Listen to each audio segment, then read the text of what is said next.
Well, look at who came back to the Butler Buzz. Our friend Patti Jo Lambert, the director of the Bantam Jeep Festival. Hi. How are you doing? I'm good, Tricia. How are you? I know I would say this is a busy time of the year, but you're busy all year round because this is such a big event.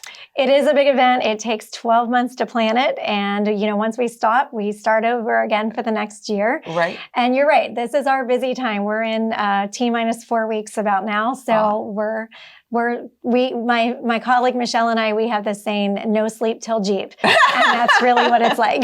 That's a great saying. Very clever. So this upcoming year, it's the 13th year. Yes. And I know I was reading about the event and I'm like, oh my gosh, I don't know how you guys keep track of everything because it's always growing. It's always changing a little bit. So first off, let's go with the dates. When is the festival this year? Sure. It is June 7th through 9th. Okay. So that's Friday through Sunday. And we go all 3 days at Cooper's Lake Campground, and we do Friday night in downtown Butler. Friday night in downtown Butler. And we all know what happens. There is a lot of Jeeps that come down to Butler and get to support our local businesses, which they love. I mean, some of the numbers I've seen are about 10,000. Yes. The people or 10,000 individuals. people fill the streets. That's the estimated number from our police department. It's 1,000 Jeeps that we register to park on Main Street and the side streets. So 1,000 Jeeps are invading Butler, which is why we call it the Jeep invasion. Exactly. Now, if people are hearing this for the first time or maybe did not participate in the past, do they still have the opportunity to register their Jeep for that, for example? Sure. We are just about ready to go into our will call registration because we recently ended our pre-registration. Okay. So that means they can still register online. So we'll have about 2 weeks from mid to late May for pre-registration. And then we will, if there's still spaces available, we do have on-site registration. So that's a little tricky because for the invasion, you'd have to come out to Cooper's Lake that Friday morning. Okay. And, we'll post on our website after we get through this main registration, this pre-registration. We'll post here this week how many spaces we have available in various activities. So that way everybody knows, there are 10 spots left in the invasion or 100 spots left in the invasion. Exactly. So yeah, definitely keep your eye on that. So let's talk about some of the activities that happen throughout the weekend. Do you have any favorites? Oh, geez. My favorite event of all time is our Barbie Jeep race. Okay. That's on Saturday night. It'll be at 7 o'clock this year. And that's where we have about 40 to 50 adults who get on those Barbie ride-on Jeeps that the kids always have fun in, and they race down the hill at Cooper's Lake. Okay. That would be a lot of fun to watch. The crowds are enormous for it. We just started that a couple of years ago, just kind of on a whim. I was watching some YouTube videos and I heard about, another event out west that did it.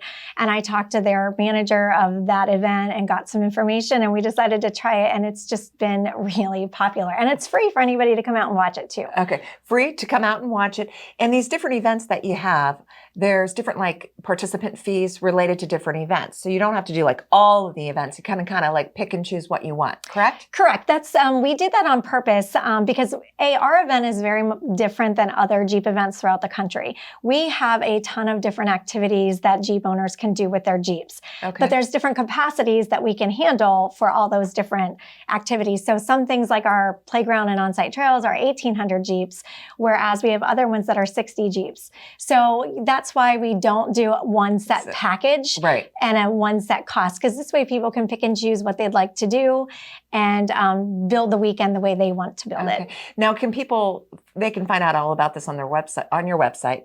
Are there opportunities for people to just kind of show up the day of the event and just say, you know what, I just want to come general admission? Sure. Yes, we have general admission all 3 days. It's $10 for adults. Okay. And, you can walk around and see the Jeep history exhibit, which always has some great Jeeps, interesting Jeeps and stories that are in there. We're rebuilding our Jeep playground this year, so it'll be all new for our Jeep participants to be on, and everybody loves watching the Jeeps go through the mud pit. Okay. And we always have over 100 vendors. So they're not all selling Jeep parts and accessories. There's a lot of other vendors who we have there as well. So it's just fun to walk around and see all the interesting things that they create for Jeeps and also all the other companies who are there too. And now that I'm thinking about that with the vendors, do you still have spots available if people would like to participate as a vendor? Can they still do that? They can. They can register on our website up until about the 3rd week of May. And then we start shutting things off because we need to get our layout finished. Exactly. How many people, volunteers, do you have? I would imagine this is a big undertaking. It's huge.